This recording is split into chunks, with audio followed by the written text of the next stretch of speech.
Hora 25. Con el auspicio de... ¿Qué es Uniandes en muy cortas palabras? Es familia, es calidad, es perfección.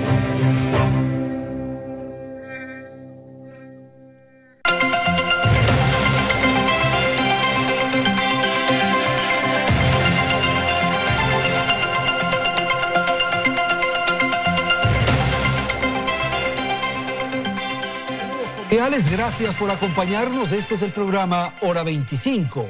Según las Naciones Unidas, al mundo le cuesta 2,6 billones de dólares anuales la corrupción. De otro modo, o desde otra lectura, los corruptos le roban al mundo 2,6 billones de dólares cada año.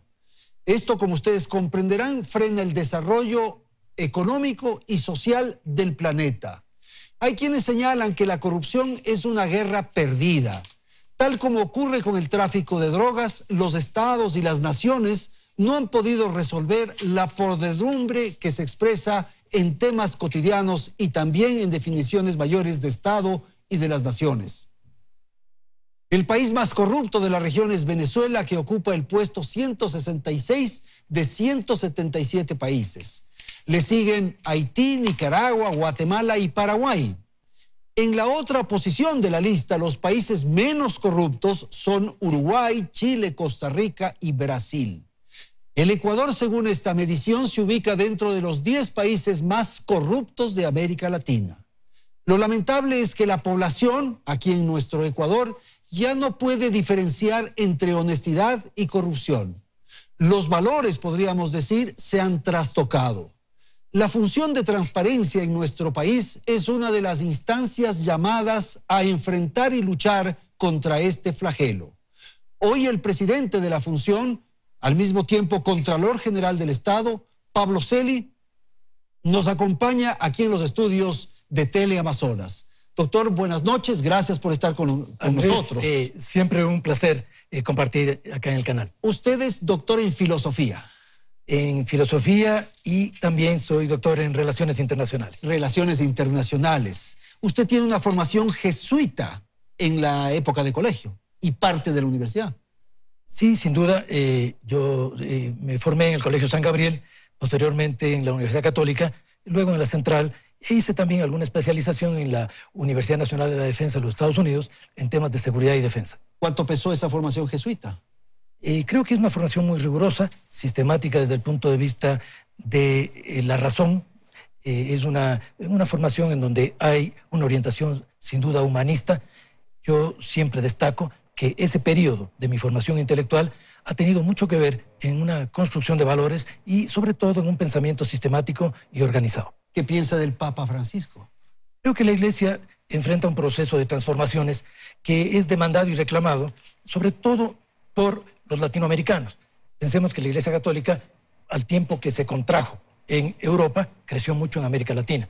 Era ya muy antiguo, muy viejo, el reclamo de que un papa latinoamericano le dé a la Iglesia Católica una sensibilidad, no solo regional, sino una sensibilidad social. Sin duda este papa expresa esto, una demanda de la sociedad para una iglesia más próxima a los pueblos, a las sociedades y, por supuesto, a los sectores más desfavorecidos. El Papa expresa esa búsqueda de un reencuentro de la Iglesia con las causas sociales. ¿Es usted marxista, doctor? Yo tengo una formación intelectual, en primer lugar, humanista. Busqué siempre tener una construcción intelectual que recoja lo más avanzado del pensamiento en todas las áreas. Sin duda el marxismo, en lo que tiene que ver con la reflexión filosófica, es el momento culminante en el desarrollo del pensamiento hegeliano que sustenta a la modernidad filosófica, y yo del marxismo he aprendido muchísimo en lo que tiene que ver con la filosofía y por supuesto con la economía política. He dado clases de economía muchos años y en estas clases tengo como referentes muy importantes, sin duda, el pensamiento marxista, la economía liberal clásica y la economía crítica, que en la actualidad recoge de las dos tendencias sus apreciaciones sobre las condiciones de desarrollo del capitalismo contemporáneo en una perspectiva que necesariamente tiene que cambiar, como han cambiado los tiempos. ¿Alguna vez usted se robó un lápiz a un compañerito en la escuela, doctor? No, siempre fuimos nosotros compañeros muy transparentes y sobre todo una travesura de ese orden, muy solidarios. No, las en la tienda de la esquina robarse un pan. Las travesuras tenían que ver con cosas más experimentales que un robo. Ya. ¿Alguna vez timbró en la casa del vecino y salió corriendo?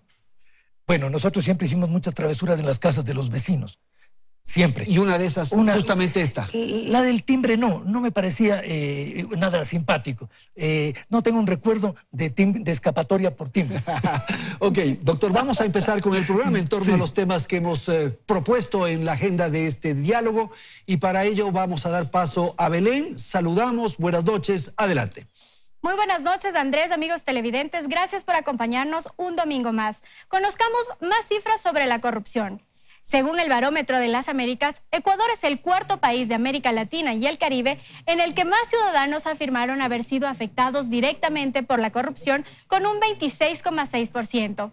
Esto solo superado por Bolivia con un 38%, México con un 32,2% y Paraguay con un 28,3%.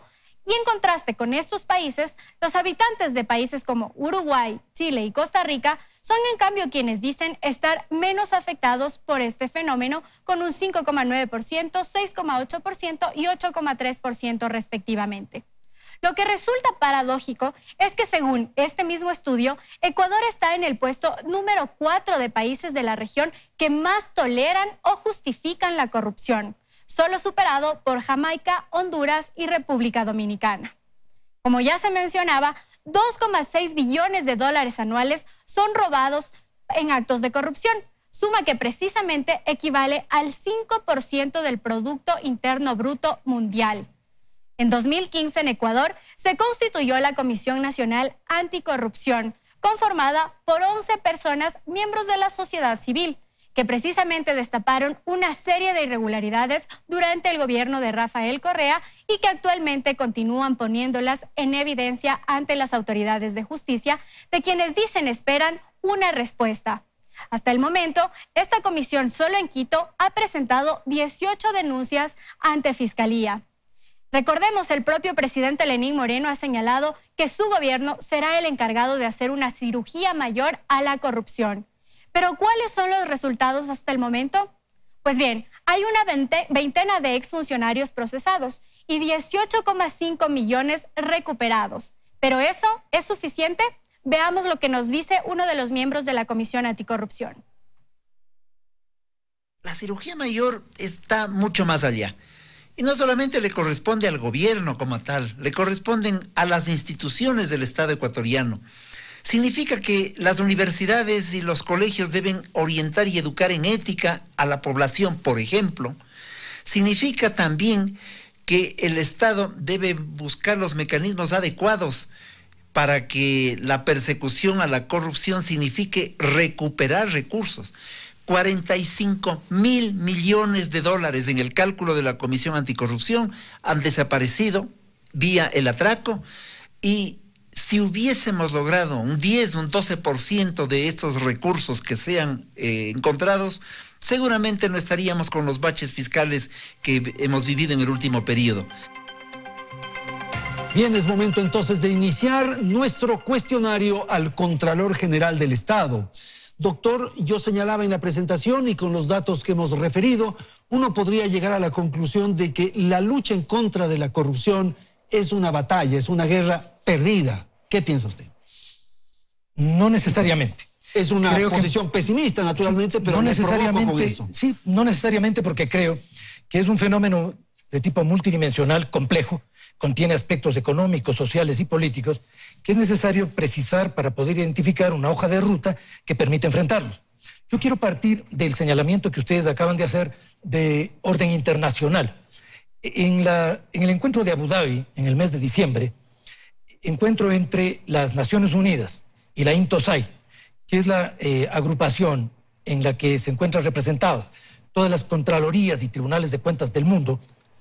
La Contraloría General del Ecuador acaba de ser designada como responsable precisamente de la aplicación de un memorando de entendimiento entre Naciones Unidas y la INTOSAI para aplicar la Convención de Naciones Unidas de lucha contra la corrupción. Esto da la medida, en primer lugar, de que evidentemente hay una preocupación internacional. Segundo, que haya un principio de cooperación internacional. Y tercero, que el Ecuador, en este caso la Contraloría ecuatoriana, es vista como un actor muy importante, no solo en el Ecuador, sino también en la región, en lo que tiene que ver con la aplicación de protocolos internacionales. También tiene importancia el hecho de que en la actualidad la Contraloría General del Ecuador preside la instancia de trabajo anticorrupción de la OLACEP, que es la Organización Latinoamericana de Entidades de Control. En esta instancia estamos implementando un plan concurrente de varios estados, de varios países, de varios organismos de control, que tiene como objetivo fundamental, en primer lugar, la identificación del fenómeno en toda su magnitud. En segundo lugar, el establecimiento de mecanismos de información, de intercambio de información, de tal forma que los entes de control puedan tener un nivel de concurrencia internacional para delitos que muchas veces trascienden las fronteras. Ahora, lo que ocurre, doctor, es que el diseño que se establece en el planeta en general es que las definiciones se las hace desde la política o con los políticos. Y son justamente esos espacios los que han sido ya cooptados por la corrupción. Entonces estamos en un círculo ahí imposible de resolverlo. Yo creo que, tomando el tema desde la observación, la dimensión política de la corrupción sin duda es una de ellas. Y uno de los peores caminos para tratar los temas de corrupción es su uso político. Usar la anticorrupción como una muletilla de circunstancia, creo que es uno de los elementos que coadyuva, protege, encubre y limita la lucha anticorrupción. Y justamente las dirigencias nacionales y mundiales, las dirigencias de distinto orden, son las que organizan esos esquemas de corrupción finalmente. Pues. No, eso sí no creo. Precisamente uno de los temas que hemos tratado con Naciones Unidas... en el Ecuador, por eso le planteo. Me refiero en el campo internacional. Quizá uno de los puntos más importantes del acuerdo en Naciones Unidas es precisamente partir de señalar que para tratar los temas de corrupción es necesario salirse del uso político de la anticorrupción. Exacto. Esto yo coincido con usted y es parte de una visión internacional. ¿Qué pasa con el tema corrupción? Yo creo que en primer lugar es muy importante señalar que los actos de corrupción, siendo conductas antiéticas, siendo conductas ilegales, tienen que ver fundamentalmente con delitos. Y por lo tanto es muy importante no solamente demarcar el contexto moral del combate anticorrupción, sino precisar el marco legal y los procedimientos sancionatorios frente a una tipología de delitos diversos. Yo creo que hay cuando menos... Pero aquí, por ejemplo, ¿hay legislación para enfrentar esto que usted dice? Sí la hay, me voy a referir a ella. La hay, sin duda. Ecuador tiene un marco legal, pienso yo, bastante amplio, quizá no todo lo suficiente que quisiéramos, pero tiene un marco legal. Pero decía que lo importante quizá, Andrés, es identificar que hay delitos de orden económico contra el Estado, hay delitos de orden político. La corrupción convive con delitos políticos. Sin duda.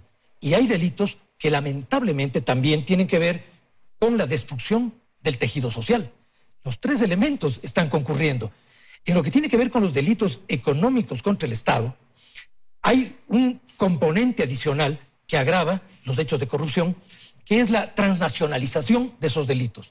El que la corrupción y las redes que se aprovechan de los actos ilícitos desbordan los controles estatales y configuran inclusive esquemas de corrupción que se apoyan en paraísos fiscales, que se apoyan en infracciones contra el sistema financiero internacional. Por esto es un fenómeno que tiene que ser tratado necesariamente transnacionalmente, además de localmente. Naturalmente. Y entonces hay un espacio fundamental que es el de la justicia. ¿Cuál es el rol de la justicia para esa lucha frente a un elemento que me parece que en algunos casos, o en la mayoría de los casos, es más que la corrupción, que es la impunidad? El tema de la justicia no es un tema aislado. No existe ninguna institución que por sí sola pueda tener el mandato, la potencia, la capacidad para erradicar la corrupción o para combatirla de manera integral. El combate a la corrupción debe ser un objetivo de Estado en el que concurran diversas instancias y distintas funciones.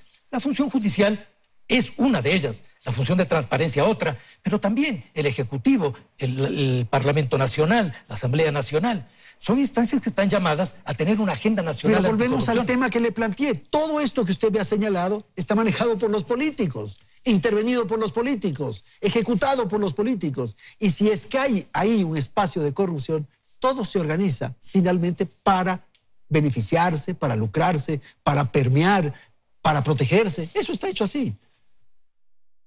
Planteémoslo desde un punto de vista inverso. Si los condicionantes políticos son tan significativos para la corrupción, cosa en la que yo convengo. No coincide. No, convengo. Sin duda, las condiciones políticas son un elemento que propicia la corrupción sin ser las únicas. Las condiciones también de debilidades en los elementos económicos del Estado, los procesos de resquebrajamiento del tejido social, sí, claro, los problemas que tienen que ver también con la depresión de valores fundamentales en el espectro cultural, tienen que ver. Pero sin duda, la política cataliza todos estos elementos y se convierte en un escenario que propicia y condiciona situaciones de corrupción. Si lo vemos desde ahí, quizá hay que repolitizar el tema. Quizá hay que volverlo a plantear en términos políticos adecuados. Por ejemplo, trabajar en los partidos políticos para generar liderazgos honestos, capaces, en fin. Yo creo que hay que trabajar en la cultura política en general.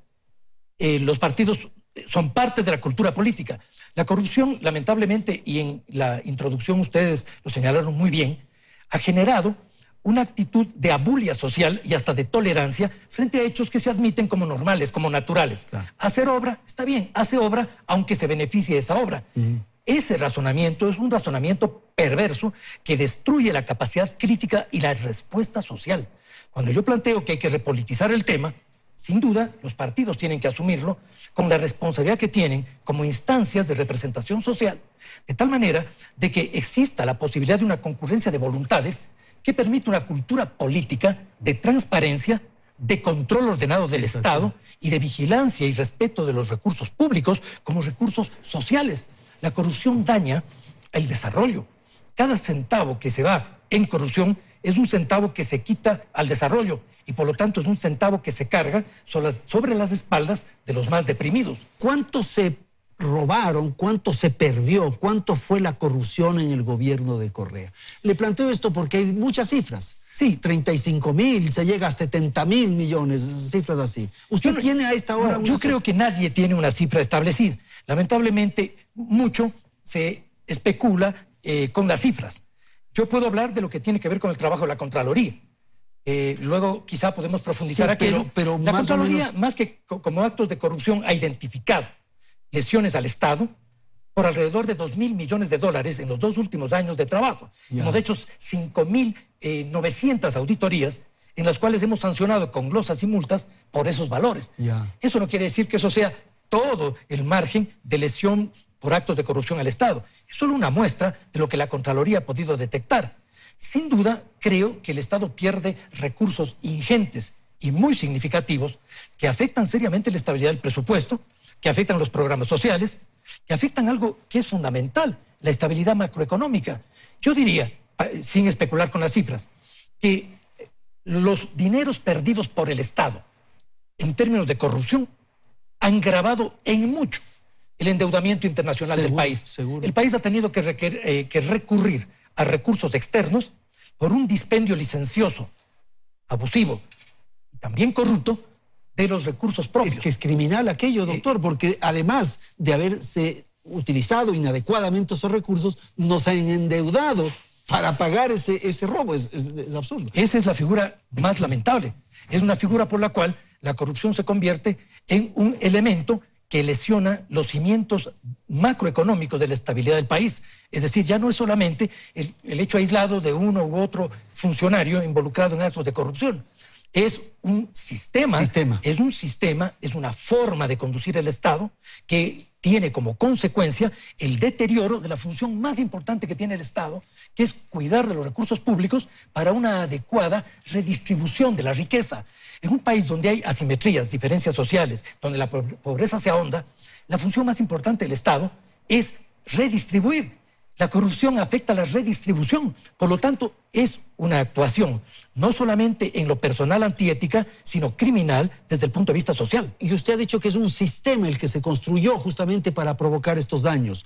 Voy a dar la lectura a esta pregunta. Hay una crónica de prensa de diario El Universo, concretamente, que dice que Rafael Correa lideraba una organización delictiva. ¿Usted coincide con esta información y esta crónica?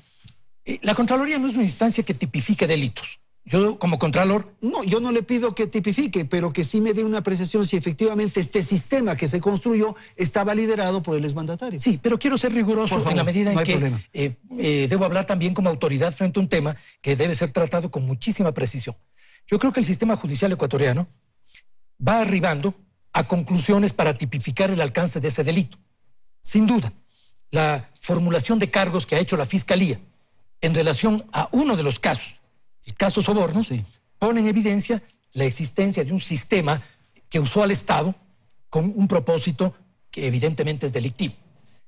Como Contralor, ¿qué le puedo decir? En cambio, que en las investigaciones, en los estudios, en los análisis de Contraloría, sí encontramos mecanismos que se reproducen de manera sistemática y que tienen que ver, sin duda, con una acción concertada al menos por parte de las autoridades para infringir normas, para atropellar procedimientos, como es el caso, por ejemplo, del establecimiento de decretos ejecutivos que licenciaban contratación pública no sujeta a la normativa de contratación normal.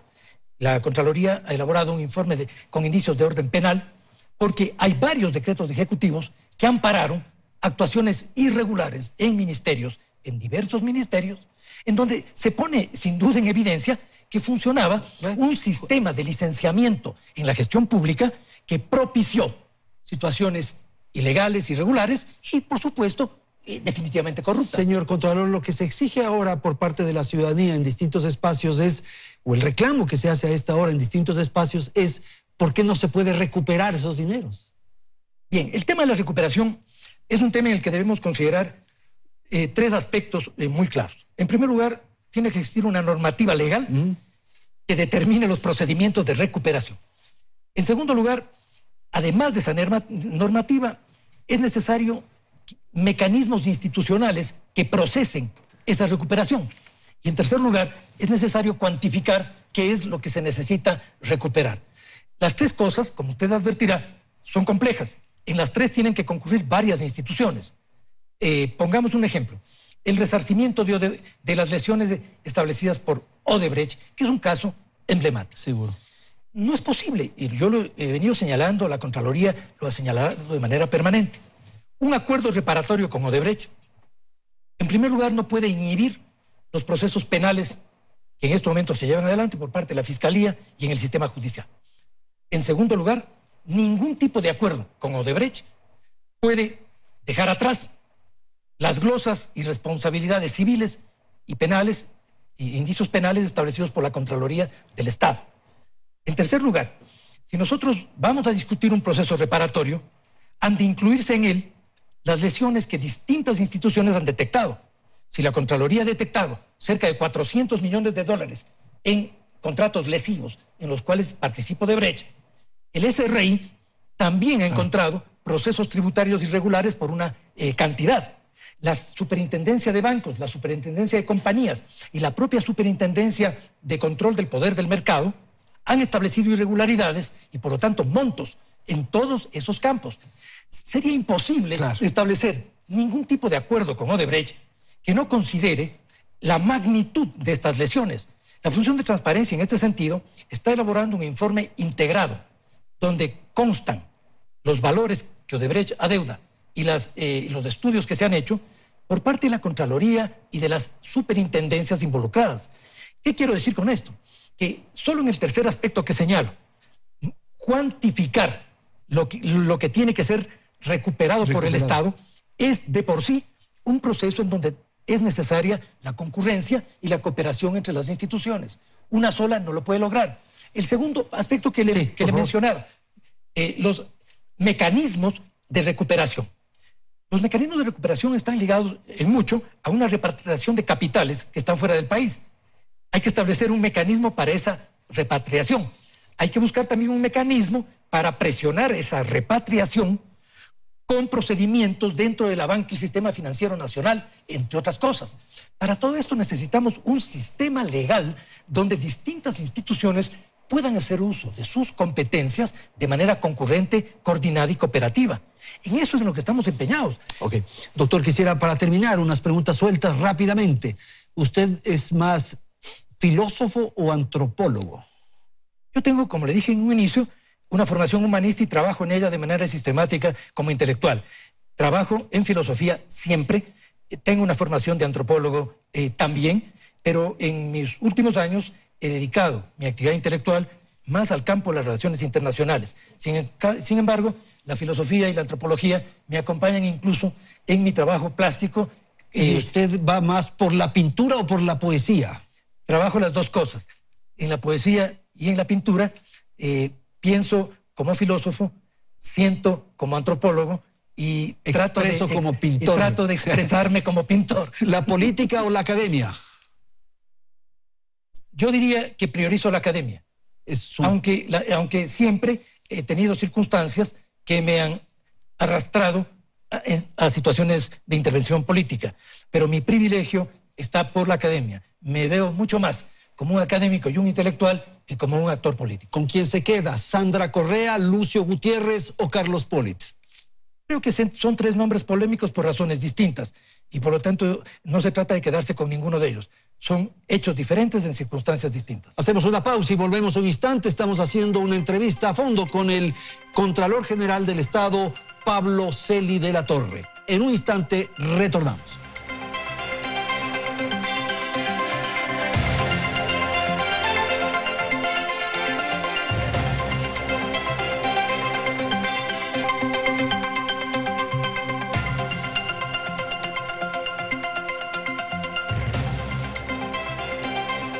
Continuemos revisando más datos sobre la corrupción. Según la última encuesta realizada por el Barómetro de las Américas 2018-2019, el 88,1% de los ecuatorianos encuestados cree que por lo menos la mitad de los políticos está involucrado en actos corruptos e incluso el 31,5% estima que todos son corruptos. Y casi la mitad de los encuestados cree además que la corrupción en Ecuador es un problema generalizado. Esta percepción, dice este mismo estudio, podría explicarse por los casos que se han ido conociendo desde que Rafael Correa dejó el poder. Recordemos entonces con el siguiente reportaje cuáles han sido los casos de corrupción que más han escandalizado al país. La lista es larga. Odebrecht, Petroecuador, Singue, Petrochina, sobornos 2012-2016. Esos son solo algunos de los casos más recientes, pero hagamos memoria. Luego de tan solo 4 meses de iniciado el gobierno de Rafael Correa en 2007, saltó el primer escándalo, los Pativideos. El protagonista, Ricardo Patiño, en ese momento ministro de Finanzas, a quien se acusaba de trabar una manipulación al mercado. 2008. La ministra de Salud, Caroline Chan, y sus 115 ambulancias con sobreprecio. Fue acusada de peculado, pero luego fue sobreseída. Las famosas ambulancias le terminaron costando al país casi $4 millones. Inicios de 2009. El ministro de Deporte de ese entonces, Raúl Carrión, y su asesor, el Comecheques. Mediados del mismo año, el Gran Hermano. Los medios publicaron los contratos millonarios de Fabricio Correa que durante 2 años superaron los $80 millones. Julio 2011. Caso Chalecos de la Agencia Nacional de Tránsito, comprados por más de 10 millones que firmó Ricardo Antón para adquirir chalecos de mala calidad. 2 meses después, septiembre de 2011, la venta del EQ2. Pedro Delgado, primo de Correa, aparece como presidente del fideicomiso No Más Impunidad. Vendió sin subasta y por 40 millones menos de su valor el 70% de las acciones del ingenio azucarero incautado a los hermanos Isaías. Enero de 2012, la narcovalija. Otra vez Ricardo Patiño, ahora como canciller. La policía italiana encontró droga en una valija diplomática. Octubre de 2012, el caso Dusac. Nuevamente Pedro Delgado. COFIEC entrega sin garantía alguna un millonario crédito al argentino Gastón Dusac. Mientras esta bomba explotaba, también se conocía que el título universitario de Pedro Delgado era falso. Delgado fue sentenciado a 8 años de cárcel, pero tras salir del país con la venia de Rafael Correa, hasta hoy no regresa. A finales del 2012, la cuestionada tesis del ex vicepresidente Jorge Glass por plagio empezó a sonar. En 2015, en cambio, cae el último DRUV. 4 de los 7 helicópteros comprados por 47 millones ya se habían accidentado. Hoy, ninguno está en el aire. En este mismo año suena por primera vez el nombre de Ricardo Rivera, tío de Jorge Glass, y la transferencia millonaria que recibió en paraísos fiscales a cambio de la entrega de licencias para la construcción de cables submarinos. Un poco más adelante llegaron las denuncias de la Comisión Nacional Anticorrupción respecto a Caminosca, Sopladora y Toachi Pilatón. Abril del 2016, Panama Papers. Explotan las primeras evidencias de corrupción en Petroecuador. Los involucrados, Alex Bravo, Alexei Mosquera, Carlos Pareja Yanuseli y Jorge Glass. 21 de diciembre de ese mismo año, Marcelo Odebrecht reveló que había entregado 33 millones en coimas para obras emblemáticas en Ecuador. Luego nos enteramos que a cambio de 6 millones, el excontralor Carlos Poli desvaneció 10 glosas en contra de la brasileña Odebrecht y la segunda parte de las coimas por 4 millones más. Noviembre 2017, 205 millones de dólares del IES desaparecieron. Richard Espinosa, director del IES, fue destituido y hasta hoy la entidad no logra recuperar su estabilidad económica. Y así, podríamos continuar mencionando otros casos o recordar los más actuales, pero esos aún están frescos en la memoria. Bien, entonces ahora vamos a tratar estos casos o de alguna manera revisar algunos de ellos que tienen que ver con la situación del expresidente Rafael Correa. Vamos a ver entonces a continuación, doctor, qué es lo que ocurre con ese informe que hizo la PNUD, que constituyó una unidad especial de investigación y que me parece que puntualizó 5 obras en áreas estratégicas vinculadas a Petroecuador. Refinería de Esmeraldas, refinería de Manabí, Pascuales Cuenca, en fin, son 5 en total. Sí, bueno, sin duda, Petroecuador es una de las áreas donde más severamente han golpeado hechos irregulares y también donde de manera más sistemática ha trabajado la Contraloría General del Estado. De manera general, nosotros, voy a hablar del periodo que me corresponde como Contralor. En el caso de petróleo, Petroecuador y refinerías, hemos realizado 261 exámenes con sus respectivos informes. ¿Cuáles son las áreas más críticas? Refinerías. Tema de adquisición, bienes, servicios para repotenciación, mantenimiento y construcción de infraestructura. Control ambiental. Ventas de crudo. Recordemos que las preventas petroleras fue uno de los recursos que se usaron para gravar disimuladamente, engañosamente, la deuda externa del país. El tema también de nuestras conclusiones ha sido claro. Se reitera en contrataciones sin estudios, en adjudicaciones a oferentes que no cumplen requisitos, en subcontrataciones superiores al porcentaje permitido, en un sistemático incumplimiento de objetos contractuales, un no cobro de multas o incumplimiento de especificaciones técnicas. En grueso, estamos hablando de 564 millones de dólares. Perjuicio en esta obra. En un conjunto de obras de Petroecuador. Si nosotros vamos a una obra que yo creo que es muy importante ver su evolución, el tema del poliducto Pascuales Cuenca. Que es inaudito porque ahora Odebrecht le ha demandado a Petroecuador por 183 millones. Piense usted que, Andrés, que sobre esto, nosotros tenemos 4 exámenes al poliducto. En esos 4 exámenes se establecen 3 informes con indicios de responsabilidad penal que se aprobaron en el año 17 y están siendo tratados a nivel de la Fiscalía. En lo que tiene que ver con el terminal, hay un conjunto de inconsistencias técnicas en los estudios que permitieron inversiones adicionales por 126 millones de dólares. Empezó costando 360. Se hizo estos arreglos, digamos, por estos 127. Y terminó costando 600 y pico de millones de dólares. Y ahora nos demanda Odebrecht por 183 millones. Sí, nos demanda una empresa que tiene responsabilidades por 200 millones de dólares solo en esto, entre Odebrecht y Caminosca.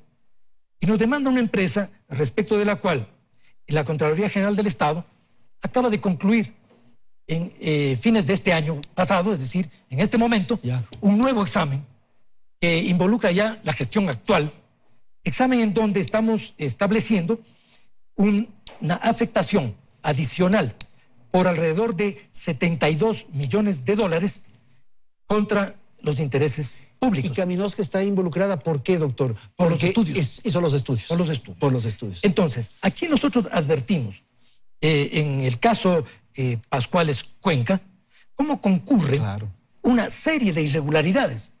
La complejidad de esos estudios por parte de Contraloría han llevado a que tengamos exámenes sucesivos e incluso exámenes de cumplimiento de responsabilidades.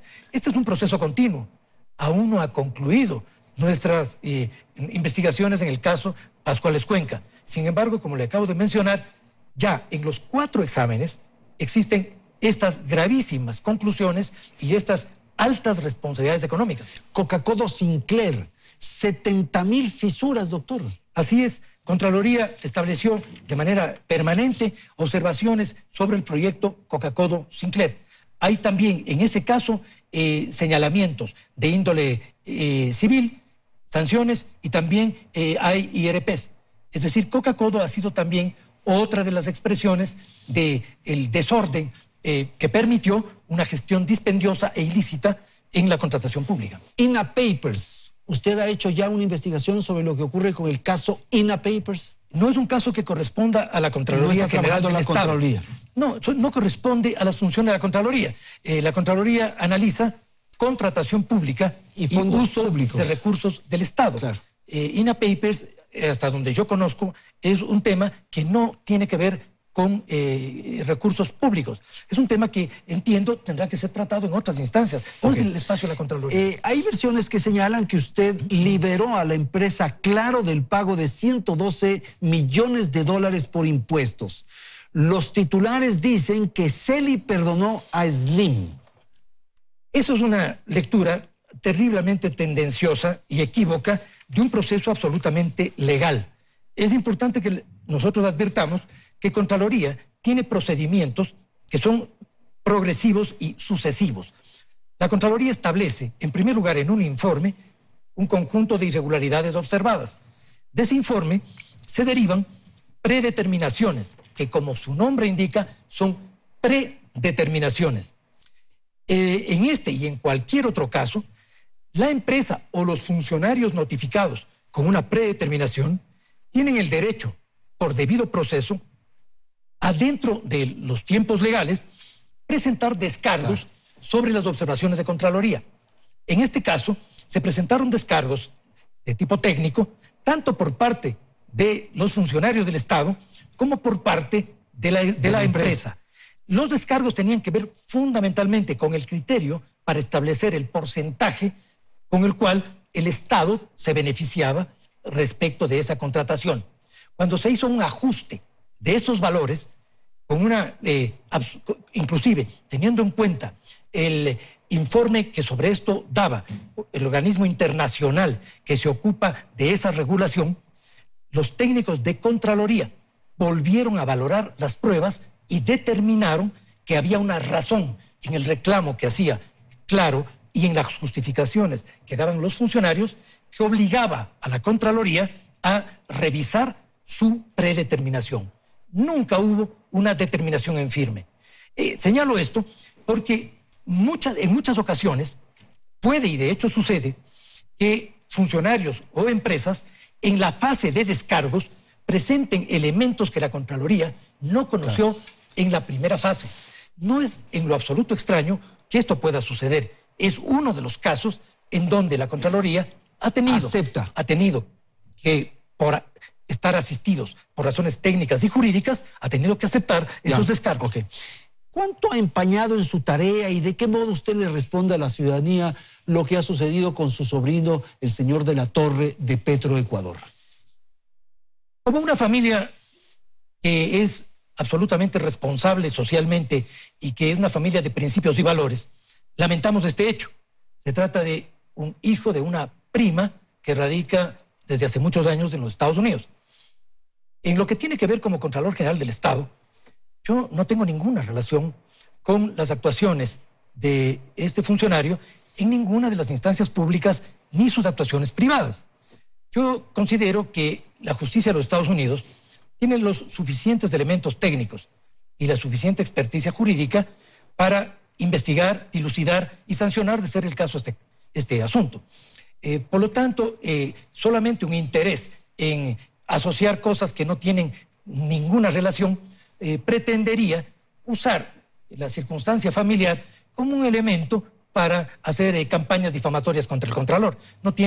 Yo no tengo ninguna relación con ese tipo de hecho y creo que es muy importante que cuanto antes podamos tener en el país una clara sentencia por parte de los Estados Unidos. ¿Y qué es lo que ha ocurrido? ¿Y qué dinero se iban llevando? Por supuesto, es muy importante esa investigación y por supuesto como Contraloría General del Estado, de ser el caso y de ser nosotros requeridos en este y en cualquier otro caso, colaboraremos como hemos colaborado y estamos colaborando permanentemente con la Fiscalía y con el sistema judicial. Doctor, usted hizo una investigación e incluso se apalancó, usemos esa expresión, con un sector de expertos, de conocedores, de personalidades en economía para saber qué ocurrió con la deuda pública. A esta hora, ¿cuál es la definición que hay alrededor de ese tema? El tema de la deuda pública es sin duda, y fue sin duda en la planificación inicial de la Contraloría General del Estado, un tema privilegiado. ¿Y por qué? Porque la Contraloría planifica con 4 criterios fundamentales. No hay auditorías direccionadas, intencionales. En primer lugar, el primer criterio es el que tiene que ver con el nivel de impacto presupuestario de un proyecto, de una decisión. Claro. Porque sin duda el órgano de control tiene que precautelar, ante todo, la integridad de los dineros públicos en su conjunto. El nivel de impacto es muy importante. Bueno, pero eso es una definición política que le corresponde a la autoridad en ese momento. Pues. Y es también una política de control. El Contralor es también una autoridad de control. Por eso quiero mencionarle cuáles son los 4 elementos. El primero es ese, el nivel de impacto y significación. El segundo criterio es un criterio de criticidad. Hay áreas críticas en la inversión pública y nosotros tenemos un sistema de evaluación permanente de esa criticidad que tiene que ver con antecedentes de irregularidades que se han presentado en esas áreas, que tiene que ver con la regularidad de situaciones de administración no regular, que tiene que ver también con conflictividades que se han generado respecto de la gestión en esas áreas, es decir, distintas formas de criticidad. La tercera son las denuncias ciudadanas. La Contraloría tiene por obligación también legal recibir y procesar denuncias sustentadas. Y la cuarta tiene que ver con un criterio legal, que las cosas no caigan en caducidad, porque la Contraloría tiene 7 años. En el tema por lo tanto, en el tema de la deuda... ¿Finalmente qué? En base a estos 4 elementos. En primer lugar, la deuda impacta los 4 elementos. En el tema de la deuda, la Contraloría evidenció un conjunto de irregularidades. En primer lugar, el que a través de un decreto ejecutivo se haya modificado el cálculo del valor en la relación deuda-PIB. Esto era una clarísima distorsión macroeconómica que ocultaba las cifras del endeudamiento en el país. En segundo lugar, el que se hayan modificado también de manera arbitraria los criterios legales en lo que tiene que ver con las inversiones de corto plazo en CETES. En tercer lugar, el ocultamiento de la naturaleza de endeudamiento que tienen las preventas petroleras. En cuarto lugar, la declaratoria de secreto de los documentos de la deuda de manera absolutamente ilegal, arbitraria y tramposa frente al país. Todos estos elementos dieron lugar a responsabilidades de orden civil por varios millones de dólares, creo que está alrededor de los 60 o 70, y también al establecimiento de responsabilidades, de indicios de responsabilidad penal. A quienes estuvieron involucrados Cuando en el tema. Este análisis lo hizo la Contraloría, lo hicimos además con el apoyo, la concurrencia y el significativo aporte ciudadano de un conjunto de veedores a los que invitamos, tanto para aportar criterios, para aportar información e incluso para vigilar que el procedimiento que usó la Contraloría sea un procedimiento adecuado. Seguro Social, lo más rápido posible, que estoy sobre el tiempo. Seguro Social, un área extremadamente crítica. Botín. Fue para donde una de las primeras áreas en las que la Contraloría intervino. En primer lugar, estableciendo la deuda del IES, del Estado con el IES. Deuda que había sido permanentemente negada como parte del ocultamiento del endeudamiento interno del Estado. En segundo lugar, hemos realizado también una serie de exámenes. Yo planteé que el IES necesitaba una auditoría de tipo integral, que no se trataba de auditar un proyecto aislado. Había que auditar, en primer lugar, la situación del IES desde el punto de vista actuarial, sus inversiones, su infraestructura e incluso su recurso humano. ¿Y este momento ya tiene el estudio final, el resultado final, digamos? Son alrededor de una treintena de exámenes que han ido avanzando con distintos ritmos, sí. Pero tenemos ya avances muy importantes. El estudio que hicimos respecto de la situación actuarial es muy significativo, incluso no solamente por el señalamiento de que se actuó contra criterio actuarial, sino también como un elemento preventivo que advierte a las actuales autoridades la necesidad de recuperar una conducción estratégica, planificada, responsable de esa institución para poder superar el déficit actuarial que se produjo.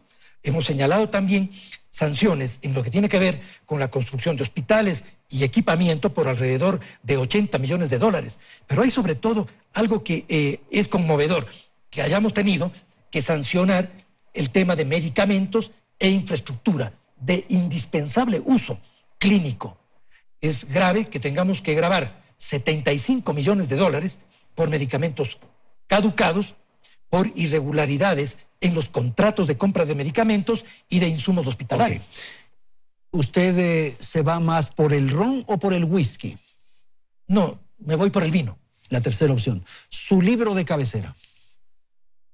Sin duda, en filosofía, el pensamiento de Hegel. Ya. ¿Y en literatura, la novela suya? En literatura soy un gran amante de la obra de Saramago y de José Luis San Pedro en España. ¿La mejor forma de morir? Enfrentando el destino propio. Hay muchas formas de morir. Creo que los seres humanos morimos todos los días. Morir es una forma de vivir. Y vivir es aprender a morir dignamente. Desafío del destino propio. ¿Uno mismo se construye ese destino? Creo que uno busca construir un destino, pero las circunstancias lo determinan. No olvidemos nunca aquella advertencia existencialista del yo y sus circunstancias. El ser siempre está situado. ¿Y Dios qué papel juega en esto? Creo que los hombres construimos nuestras deidades a nuestra imagen y semejanza. Y por lo tanto creo que hay una diversidad de creencias que tienen que ser respetadas, tanto como respetamos la pluralidad y la diversidad social. Hacemos una pausa, tenemos que ir a la publicidad. En un instante retornamos y continuamos con la tercera parte de esta entrevista al Contralor General del Estado. Siga con nosotros.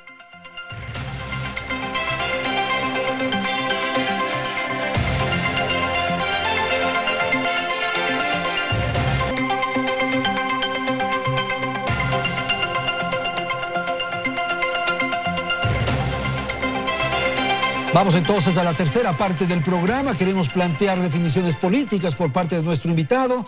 Yo quisiera tal vez para definir un poco la situación suya. ¿Usted en qué condición está ahora mismo, por ejemplo, en este programa? ¿Usted es contralor subrogante? ¿Es contralor encargado? ¿Cuál es su condición? Bueno, se me había invitado primero como presidente de la función de transparencia y control social. Y obviamente en la función que ejerzo por mandato legal como Contralor General del Estado. Esa es su condición. ¿Qué es lo que yo ejerzo? Ya. Ejerzo una subrogación determinada por el mandato legal. Por lo tanto, ejerzo con plenitud de atribuciones la condición de Contralor General del Estado. La última vez que usted estuvo en este estudio, doctor, era para hablar sobre las reformas a la Contraloría. Y usted tenía una de las propuestas sustanciales, era la de este Tribunal de Cuentas. No pudo avanzar. Ya está terminado aquello. ¿O qué pasa? No, esa es la propuesta estratégica más importante que tiene la institución y yo creo que el país. La reforma del sistema de control público es una reforma indispensable.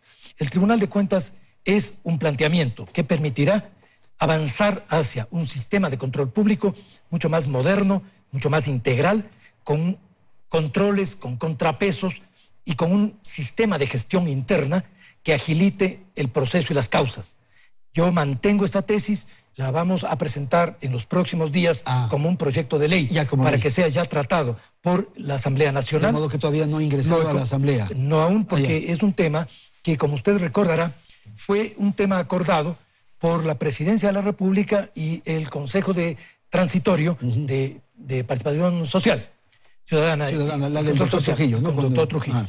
Como resultado de ese acuerdo, se acogió un proyecto que yo he venido planteando desde que asumí como Contralor. Pasar de un sistema de control con una autoridad unipersonal a un sistema de control con 2 salas, una de auditoría y una de determinación de responsabilidades, es decir, un sistema colectivo de 7 jueces. Este proyecto es un proyecto que va a ser presentado ya oficialmente y en el cual estamos empeñados muchas autoridades del Estado y yo particularmente como Contralor de que este proyecto avance. Doctor, usted ha estado muy cercano al movimiento indígena, he revisado algunas biografías y datos suyos. ¿Cuál es la lectura que hace respecto a lo que ocurrió en octubre en la ciudad de Quito particularmente? ¿Qué ocurre con el movimiento indígena? Bueno, en primer lugar, creo que siempre he tenido en todas mis actuaciones públicas una sensibilidad y un apego a las causas sociales. Y creo que el movimiento indígena expresa una tradición de lucha social en el país desde la fundación de la CONAIE en sus diversos momentos. Sin embargo, los sucesos de octubre generan una distorsión en relación a la percepción política y social de la participación del propio movimiento indígena.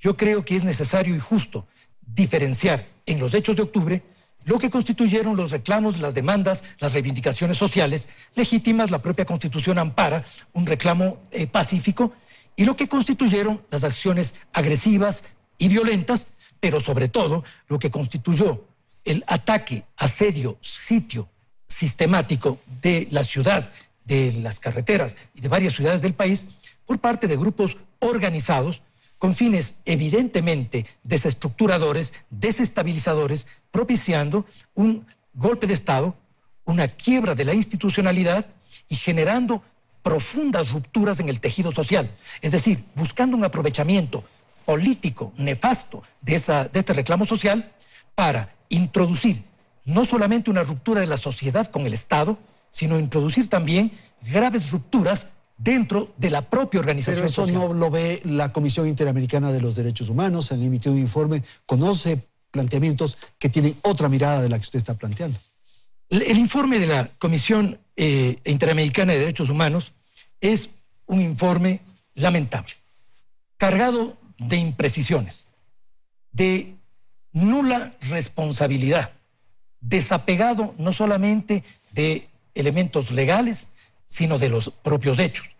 En lo que tiene que ver con la Contraloría General del Estado, estoy presentando un reclamo con observaciones respecto de ese informe, puesto que no recoge en lo absoluto quizá uno de los hechos más graves del mes de octubre: la quema y destrucción del organismo de control del Estado, hecho que no se ha dado en ningún país de la región, en ninguna circunstancia, en condiciones en las cuales la Contraloría como organismo de control no tenía nada que ver con los objetivos de los reclamos, más aún cuando los personeros de la CIDH concurrieron por mi invitación a la Contraloría General del Estado y pudieron constatar de manera directa la magnitud de la agresión que sufrió el organismo de control.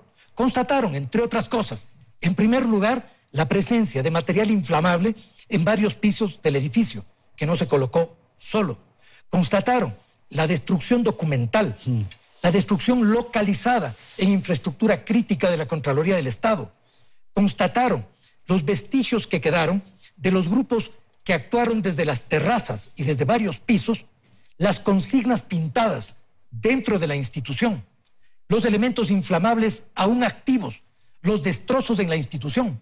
Recibieron de parte del Contralor del Estado el informe de los bomberos que establece con claridad que se trata de un incendio intencional, no eran de un juegos incendio pirotécnicos provocado. Claro. Sacar como conclusión de aquello el fiasco de que es un accidente pirotécnico es algo inadmisible para un organismo internacional. Yo creo que es definitivamente indignante que compromisos o afinidades de índole política terminen afectando y comprometiendo a un organismo que tiene que precautelar ante todo por su propia integridad, por su propia legitimidad, con informes que tengan, en primer lugar, objetividad, en segundo lugar, cero sesgo e intención política, y en tercer lugar, apego a la verdad. Ninguna de esas tres cosas tiene este informe. Por esta razón, como Contralor del Estado, presentaré ante la propia CIDH nuestras observaciones en lo que atañe al desconocimiento del ataque y destrucción del cual fue objeto la Contraloría General del Estado, que además ha contado con pronunciamientos frontales por parte de todos los organismos de control de América Latina. Es decir, la CIDH no solamente que no lee los hechos ciertos en el país, sino que ni siquiera atiende al criterio que tienen todos los organismos de control de América Latina que han sancionado y denunciado este hecho como un atentado contra el Estado y contra el control público en el Ecuador. ¿Cómo se ve usted en el futuro? ¿Más como político que como académico? Yo me veo, en primer lugar, siempre como un intelectual y he atendido la vida de este país siempre desde esa perspectiva. Creo que el futuro es un futuro desafiante para todos los ciudadanos. Creo que todos debemos comprometernos con un proceso de restauración de una democracia social. ¿Y usted tiene temor de que pueda volverse la cuerda y de alguna manera ser sometido a acciones judiciales por los nuevos gobernantes en el caso de que el Correato vuelva al poder? Yo no tengo preocupaciones judiciales, sí tengo preocupaciones políticas como todo ciudadano. Yo creo que es muy importante en el país que podamos avanzar hacia un gran acuerdo nacional que precautele, en mi opinión, tres cosas fundamentales. Una recuperación del potencial económico del Ecuador, una sólida consolidación de la infraestructura democrática y una restauración de las heridas en el tejido social. De las tres cosas, de los problemas económicos, de la fragilidad institucional y también de las debilidades en el tejido social, busca ahora aprovecharse un pasado vengativo. Yo creo que es muy importante que la sensatez y la renuncia política evite en este momento que el cálculo fraccionador sustituya al interés nacional unificador. Eso sería muy peligroso porque sin duda abriría el paso a un pasado vengativo que enferma de odio a la nación. Yo creo que necesitamos un país positivo y recuperado. Por lo tanto, sí es fundamental que los actores sociales, políticos e institucionales convengamos, cada uno respetando nuestros espacios y competencias, en la necesidad de volver irreversible una transformación democrática en el Ecuador. Ok, doctor, vamos a terminar. ¿Con quién no quisiera encontrarse en el ascensor? ¿Con qué personaje no quisiera encontrarse en el ascensor? Yo prefiero siempre las gradas a los ascensores. Ah, bueno. En primer lugar. Es una respuesta política. Las gradas a los ascensores. Y si me hace una pregunta, creo que el ascensor es incómodo por sí mismo. No me gustan los ascensores. Le pongo del otro lado. ¿Con quién sí quisiera encontrarse en el ascensor? Siempre prefiero en los ascensores, o en las gradas, o en la calle, estar acompañado de amigos. ¿Cuál es su ideal de felicidad? La felicidad creo que es la razón de ser del ser humano. Y creo que el mayor ideal de felicidad es la plenitud, en el amor bajo todas sus expresiones. El personaje de la vida real que más mal le hizo a la humanidad. Pienso que todos los autócratas, y hay muchos. ¿Cuál es el personaje de la vida real que más bien le hizo a la humanidad? Todos los luchadores sociales, que lamentablemente siempre han sido más que los autócratas, pero han sido víctimas de la autocracia. Señor, muchísimas gracias por su presencia. Quiero agradecer al Contralor General del Estado, doctor Pablo Celi de la Torre, actual presidente también de la función de control, ¿cómo es la función? De transparencia y control social. Muchísimas gracias la presencia de nuestro invitado, gracias a la audiencia, felicidades, hasta la próxima semana.